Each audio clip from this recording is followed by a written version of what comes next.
Wesley Xander hadn't expected to be walking down a dimly lit sidewalk at nearly midnight, much less accompanying a trembling woman in heels that cost more than his monthly rent.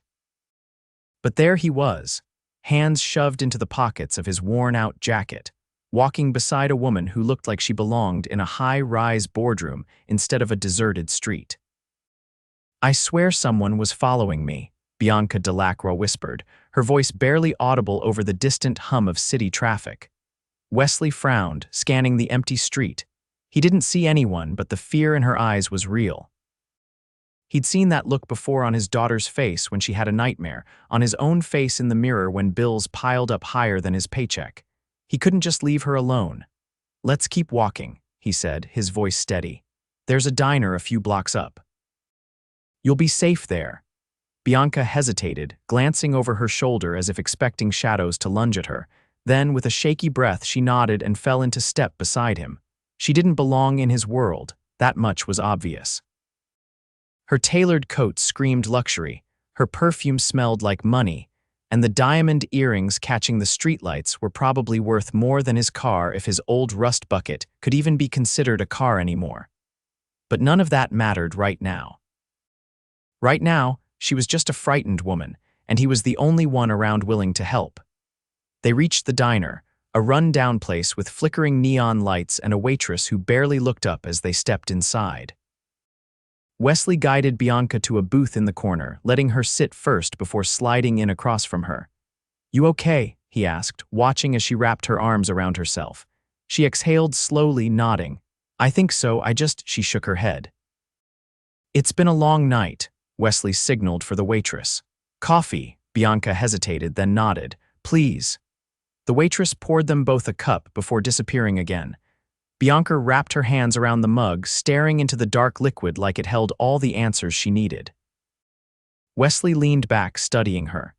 "So, are you going to tell me why the CEO of Delacroix Enterprises is wandering around the city alone at this hour?"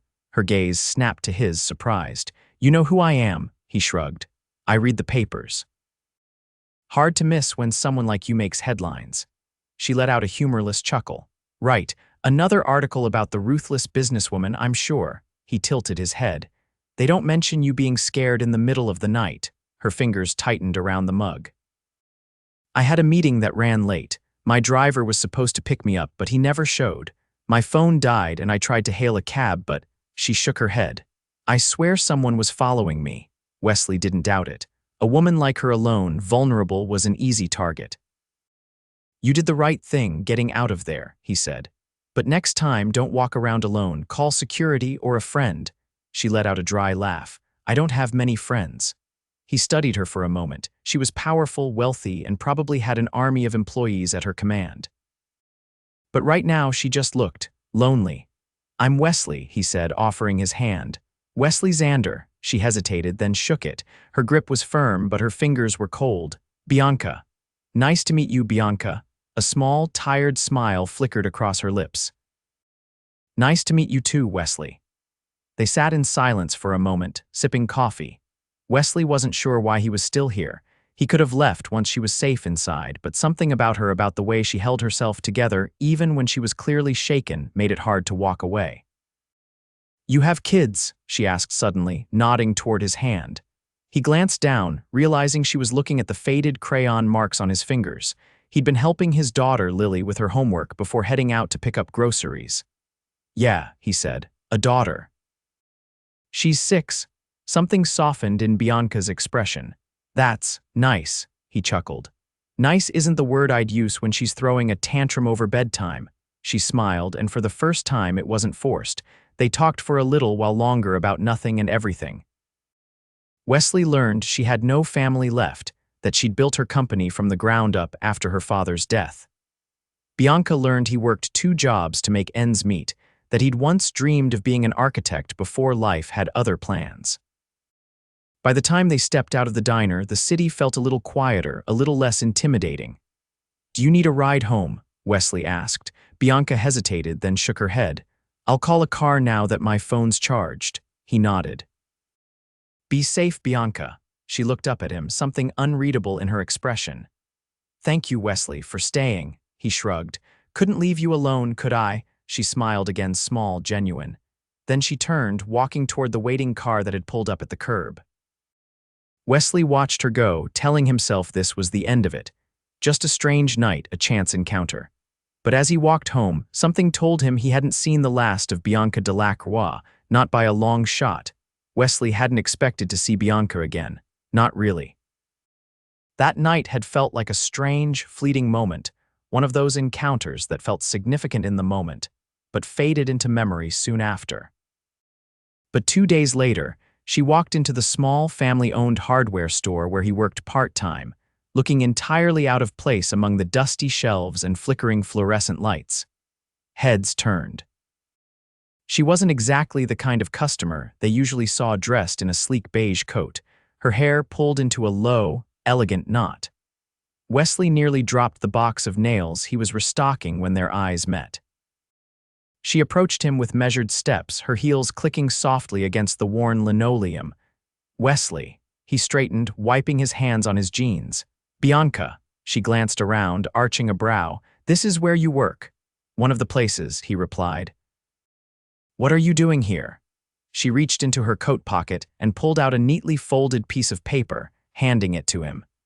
He unfolded it to find a printed job listing one for a personal contractor position at Delacroix Enterprises. "I need someone I can trust to oversee a renovation project," she said, watching his reaction closely. He frowned. "Why me?" "I did some research." She clasped her hands behind her back. "You studied architecture before things changed. And you've been working construction jobs ever since." He glanced back down at the listing. The salary was more than he made in 3 months combined. "I don't understand," he admitted. "You barely know me." Her lips pressed together. "You stayed with me that night." "You didn't have to, but you did. I trust that kind of instinct." Wesley hesitated. It was a tempting offer, but it felt too sudden, too out of the blue. "Think about it," Bianca said before he could respond. "The project starts next week. If you're interested, my office will handle the paperwork." And with that, she turned and walked out, leaving him standing there, still holding the paper. The office building was as sleek and imposing as Bianca herself, glass walls, towering columns, the kind of place designed to make people feel small. Wesley adjusted the collar of his shirt, feeling out of place as he stepped inside. The receptionist greeted him with a knowing look, as if she'd been expecting him. "Miss Delacroix is waiting in her office," she said, gesturing toward the elevators. When he reached the top floor, Bianca was standing by the window, overlooking the city below. She turned when he entered, a flicker of satisfaction crossing her face. "You came," he exhaled. "I'm here to talk." She motioned toward the chair across from her desk. "Then talk." Wesley sat down, fingers tapping against the armrest. "I appreciate the offer, I do. But I don't want charity." Her gaze sharpened. "This isn't charity. I need someone reliable. You need a better job. It's mutual benefit." He studied her. There was no pity in her expression, no condescension, just quiet certainty. "What's the project?" he asked finally. Her shoulders relaxed slightly, as if she'd known all along he'd say yes. "A restoration in the historical district. I want to turn an abandoned building into a community center." That surprised him. He'd expected something more corporate, another glass tower, another high-end development. "A community center," he repeated. She nodded. "My father always wanted to give back to the city. I want to finish what he started." There was something unguarded in her voice, something real.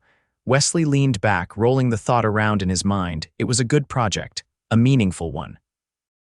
He looked at Bianca again, at the way she held herself composed, but waiting. "All right," he said. "I'll do it." Something flickered across her face, relief maybe, but she only nodded. "Welcome to Delacroix Enterprises, Wesley." Over the next week, Wesley adjusted to his new reality. The transition from juggling odd jobs to working in Bianca's world was jarring. He had an office now small, tucked away, but an office nonetheless. He had a salary that made breathing a little easier, and he had Bianca. They saw each other often, more than he expected. She was hands-on with the project, visiting the site frequently, asking questions, listening. She valued his input, which was strange, considering she could have hired any high-end contractor in the city. One evening, after a particularly long meeting, They found themselves walking through the half-renovated building. The exposed brick and unfinished floors made it feel raw, but Wesley could already see what it would become. Bianca hugged her coat closer to her body. "You seem more comfortable here than in an office," he chuckled. "I'm not built for suits and boardrooms," she tilted her head. "You could be if you wanted." He glanced at her. "And you, do you ever wish for something else?" She hesitated, then looked away. "The company is my responsibility. I don't have the luxury of wishing." There was something in her voice, something tired. Wesley didn't push, but he understood. They weren't so different after all. As they stood there, the city lights filtering through the empty windows, something shifted. The air between them felt charged, like an unspoken thought hanging in the space between them. But before anything could be said, Bianca's phone buzzed, breaking the moment. She glanced at the screen, lips pressing into a thin line. "I have to go," Wesley nodded. "See you tomorrow." She hesitated, then gave him a small smile before turning on her heel and walking away. And Wesley? He watched her go, knowing this was only the beginning. The first time Wesley saw Bianca outside of the office, it wasn't planned. He had just finished picking up Lily from school. Her tiny hand curled around his as they made their way down the bustling city street. She was chattering about her day, her voice bright as she explained how she had been chosen to paint the class mural. They were passing a high-end cafe when Lily suddenly tugged on his hand and pointed. "Daddy, look, it's the lady from your work." Wesley followed her gaze and spotted Bianca sitting at an outdoor table, her expression unreadable as she stared down at a cup of coffee. She wasn't dressed in her usual commanding business attire. Instead, she wore a soft sweater, her hair loose around her shoulders, making her look almost approachable. Lily, being Lily, didn't wait for permission. She skipped toward Bianca with the confidence only a child could have, leaving Wesley no choice but to follow. Bianca looked up at the sound of approaching footsteps, surprise flickering across her face when she saw them. "Hi," Lily said brightly, stopping beside the table. "You work with my daddy." A slow, genuine smile crossed Bianca's face. "I do." Lily climbed onto the empty chair without hesitation, her little legs swinging. "What are you doing here all by yourself?" Wesley sat down next to her, rubbing the back of his neck. "Lily, maybe she wants some quiet time." But Bianca didn't seem to mind. In fact, if anything, she looked grateful. "I didn't have anywhere else to be," she admitted, stirring her coffee absent-mindedly. "So I just sat here." Lily scrunched up her nose. "That sounds lonely." Bianca let out a soft chuckle. "Maybe a little." Wesley watched the exchange, surprised at how easily Bianca spoke to Lily, how her usually guarded expression softened in the presence of a child. Lily reached for a sugar packet, then paused and looked at Bianca. "Do you like sweet things?" Bianca hesitated before nodding. "Yes." Lily grinned and dumped 2 sugar packets into Bianca's coffee. "There, now it's better." Bianca blinked at the swirling sugar, then lifted the cup and took a sip. A small smile played at her lips. "You might be right." Lily beamed as if she had just solved a great mystery. "See, I know things." Wesley exhaled a quiet laugh, shaking his head. "She's got an opinion on everything." "I like that," Bianca said, her gaze lingering on Lily for a moment before shifting to Wesley. "You never mentioned you had a daughter when we first met," he shrugged. "Didn't seem relevant at the time." Her eyes searched his, something unreadable in them. "It's relevant." Something about the way she said it, quiet but certain, made his chest tighten. They sat there for a while longer, Bianca asking Lily about her mural, listening intently as Lily described every color she planned to use. It was strange, watching this woman who commanded boardrooms and multimillion-dollar deals talk so easily with a 6-year-old about painting. And Wesley. He couldn't look away. Days passed, and their interactions changed in ways Wesley hadn't anticipated. Bianca started dropping by the project site more often, staying longer than necessary. They would talk about blueprints and materials, but then the conversations would drift toward music, toward childhood memories, toward things that had nothing to do with work. One evening, as they stood near the half-constructed entrance, Bianca sighed and glanced at him. "I don't think I ever asked, why architecture?" He leaned against a steel beam, considering his answer. "Because I like the idea of building something that lasts, something real." She nodded, looking around at the unfinished structure. And now, he exhaled, rubbing the back of his neck. Now I just like making sure my daughter has food on the table. Bianca's expression shifted, something thoughtful passing over her face. You're a good father, Wesley. The words hit unexpectedly deep. He wasn't used to compliments, especially not from someone like her. You're a good person, he said, watching for her reaction. She let out a quiet laugh, but it didn't quite reach her eyes. You don't know me well enough to say that. He tilted his head. I think I do. There was a pause, something hanging in the air between them. Then, before either of them could say anything more, Bianca's phone rang. She glanced at the screen, her jaw tightening. I have to go, she said, stepping back. I'll see you tomorrow. And just like that, the moment was over. It was a week later when Wesley saw Bianca again outside of work, but this time, it wasn't by accident. He had just finished dinner with Lily when his phone buzzed with an unfamiliar number. He almost ignored it, but something told him to answer. Bianca's voice came through the line, quieter than usual. Are you busy? He frowned, glancing at Lily, who was happily coloring at the kitchen table. Not really. Why? There was a pause. Then, would you meet me? It wasn't like her to ask for anything, which was why he found himself saying yes before he even thought it through. When he arrived at the address she sent, he found her sitting on a park bench staring at the lake. She wasn't in her usual structured clothing. Instead, she wore a simple coat, her hair down, looking almost small. He sat beside her. What's going on? She didn't look at him. My father built this company from nothing. He wanted it to mean something. Wesley stayed silent, letting her speak at her own pace. I've spent years trying to be strong, trying to make sure no one sees weakness, she continued, her voice steady but quiet. But lately, I wonder if I even know who I am outside of all this. Wesley exhaled. He knew that feeling all too well, the weight of responsibility, the fear of failing the people who depended on you. You don't always have to be strong, Bianca, he said. Not all the time. She finally turned to him then, something vulnerable in her gaze. I don't know how to be anything else. The honesty in her words did something to him. Without thinking, he reached out, gently taking her hand. She didn't pull away. They sat there, hands intertwined, the city moving around them as if nothing had changed. But everything had. Wesley had never been the kind of man to believe in fate, but sitting beside Bianca on that park bench, her hand warm in his, he found himself questioning everything he thought he knew. She wasn't just the CEO of Delacroix Enterprises anymore. She wasn't just an untouchable figure of power and wealth. She was Bianca, the woman who had walked through the city alone that night, the woman who had laughed with his daughter over a too-sweet coffee, the woman who now sat in silence beside him, her fingers wrapped around his like she was afraid to let go.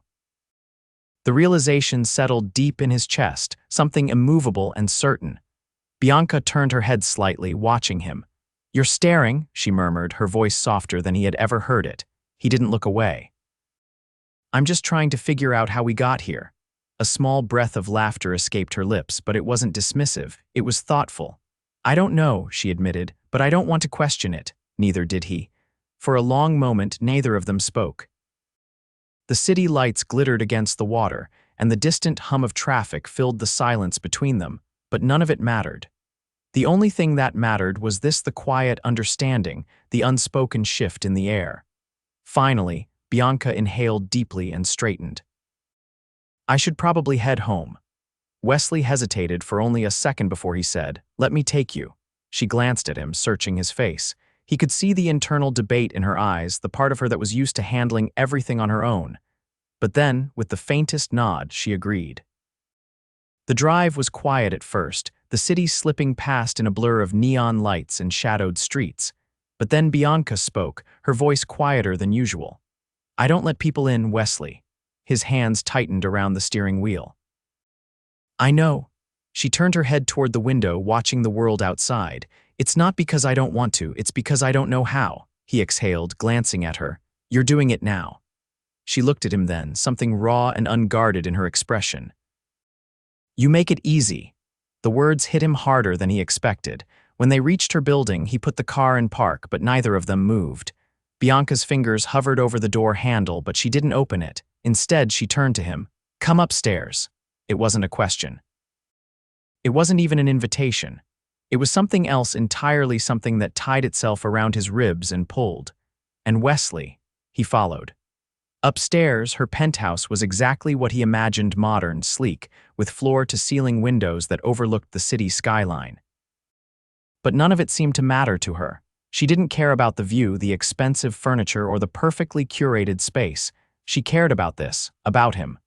Bianca stepped closer, her gaze never leaving his. "Tell me this isn't a mistake," she whispered. Wesley reached for her, his fingers grazing her cheek before threading into her hair. "It's not." And then he kissed her. It wasn't a hesitant kiss, it wasn't careful or uncertain. It was deep, consuming, the kind of kiss that unraveled everything logical and left only feeling.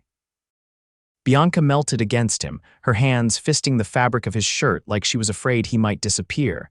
But he wasn't going anywhere, not now, not ever. When they finally pulled apart, Bianca rested her forehead against his, her breath uneven. "I don't know how to do this," she admitted. Wesley smiled, pressing a kiss to her temple. "Then we'll figure it out together." And they did. Days turned into weeks, and their lives intertwined in ways neither of them had expected. Bianca found herself slipping into Wesley's world just as easily as he had slipped into hers. She started visiting his apartment, sitting at the kitchen table with Lily as they painted together. She started showing up at school events, standing beside Wesley as if she had always belonged there. And Wesley. He found himself attending charity galas with Bianca, his worn-out jacket replaced with a tailored suit she had insisted on buying him. He learned to navigate her world of high-powered meetings and corporate politics, not because he had to, but because he wanted to understand every part of her life. They fit together in a way that didn't make sense on paper, but in reality, it was undeniable. One evening, as they sat on Wesley's couch, Bianca curled against his side, she sighed contentedly. "I used to think love was a distraction," she confessed. "Something that would pull me away from what mattered." Wesley ran his fingers through her hair. "And now," she tilted her head up to look at him, her eyes warm, "now I think love is what matters." He kissed her then, slow and deep, as if to tell her without words that he felt the same. Because he did. He loved her. And for the first time in a long time, Bianca Delacroix, the woman who had built walls so high no one could climb them, let herself be loved in return. The weight of what they had built settled into place, like something inevitable.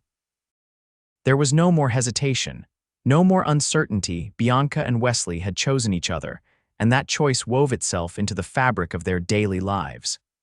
Wesley found himself waking up to quiet messages from Bianca before her early meetings.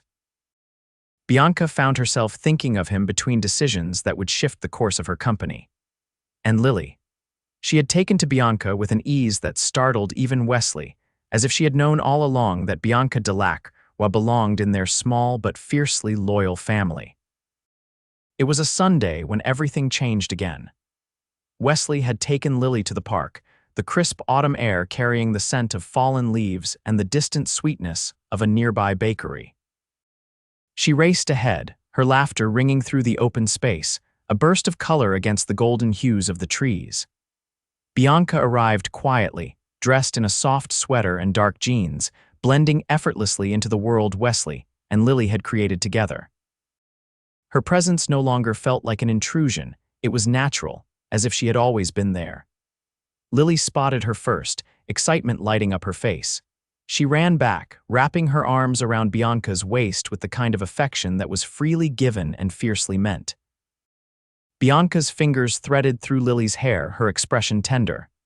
"I didn't know if I'd make it in time," she murmured, her eyes lifting to meet Wesley's. He smiled, watching the way she fit so seamlessly into this moment. "You're here. That's what matters." They sat together on a bench as Lily ran back to the playground, Wesley's arm resting across the back of the bench, close but not demanding. Bianca glanced sideways at him, something unreadable flickering in her expression. "I have a gala this Friday," she said, her voice measured. "I want you to come." Wesley exhaled slowly, his fingers tapping against his knee. "A gala," she nodded, watching him carefully. "It's important. A lot of investors, a lot of people who think they know me, but I want you there." "With me?" He considered it, not because he didn't want to go, but because it was a different world, one where everyone knew her name, where appearances meant everything. He had never cared about fitting in, but this wasn't just about him. It was about Bianca, about what she was asking of him. Finally, he nodded. All right. Something in her shoulders eased, relief passing over her features. I'll take care of everything. He didn't doubt that. By the time Friday arrived, Wesley found himself standing in front of a mirror in a tailored suit that felt both foreign and strangely fitting. Bianca had arranged everything, from the crisp jacket to the polished shoes. It was a world he had never stepped into before, but for her, he would. When he arrived at her penthouse to pick her up, he expected elegance. He expected sophistication. But when Bianca stepped out of her bedroom in a gown that shimmered with every movement, her hair styled in soft waves, he realized he hadn't been prepared at all. She was breathtaking. She hesitated for only a moment before closing the distance between them, her gaze searching his. You clean up well. He let out a slow breath, his fingers brushing her waist. And you. You're unreal. A quiet smile touched her lips before she reached for his hand, lacing their fingers together. Let's do this. The gala was everything he had imagined: crystal chandeliers, champagne flutes, and conversations laced with veiled intentions. Bianca moved through the crowd with effortless grace, but tonight she wasn't just the formidable CEO. She was different. Softer. And every time her gaze found his across the room, something unspoken passed between them, grounding them in a reality that existed beyond all of this. It wasn't until later in the evening that Wesley noticed the shift in the air. A man approached Bianca, his polished smile not quite reaching his eyes. Bianca, the man greeted, his voice smooth but edged with something calculating. You've been hard to get a hold of. Bianca's posture straightened, her fingers tightening slightly around her champagne glass. I've been busy, Ethan. Wesley observed the exchange quietly, sensing the history between them. Ethan's gaze flickered to Wesley, assessing. And who is this? Bianca's answer was immediate. Wesley Xander. There was no hesitation, no explanation beyond that, just his name spoken with certainty. Ethan studied Wesley for a beat too long before offering a half-hearted smile. Interesting. I wasn't aware you were bringing someone tonight. Bianca's expression didn't waver. I don't owe anyone an explanation for who I bring.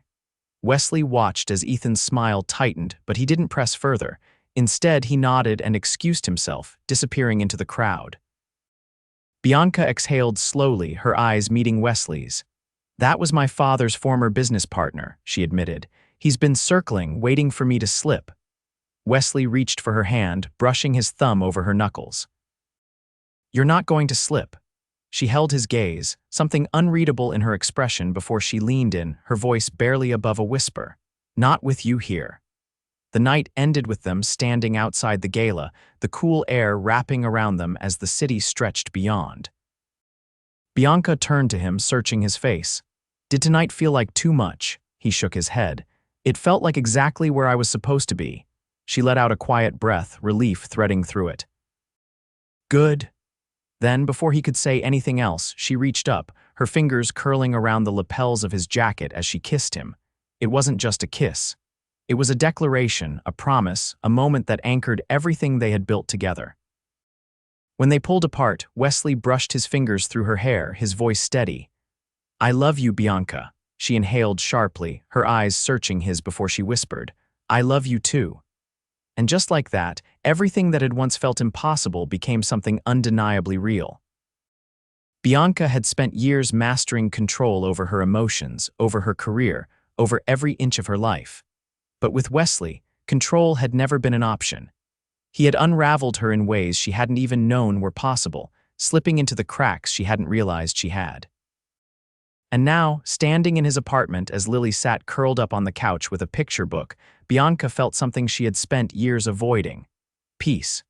Wesley moved through the small kitchen, pouring 2 cups of coffee. He handed one to her, his fingers brushing against hers. It was a simple touch, but it sent warmth spiraling through her. You look like you're thinking too much, he murmured, leaning against the counter. She took a slow sip of her coffee, letting the rich bitterness settle on her tongue before lowering the cup. I'm just adjusting. His brow lifted. To what? She exhaled slowly, glancing toward Lily, who was completely absorbed in her book. To all of this. Wesley studied her for a long moment before setting his coffee down and stepping closer. "Does it scare you?" Bianca tilted her head, considering the question. "No," she admitted. "That's what surprises me." He reached for her, his thumb grazing her cheek. "You don't have to be surprised, you just have to let it happen." She leaned into his touch, her pulse steady. For once in her life, she didn't feel like she had to fight for control. She could just exist with him.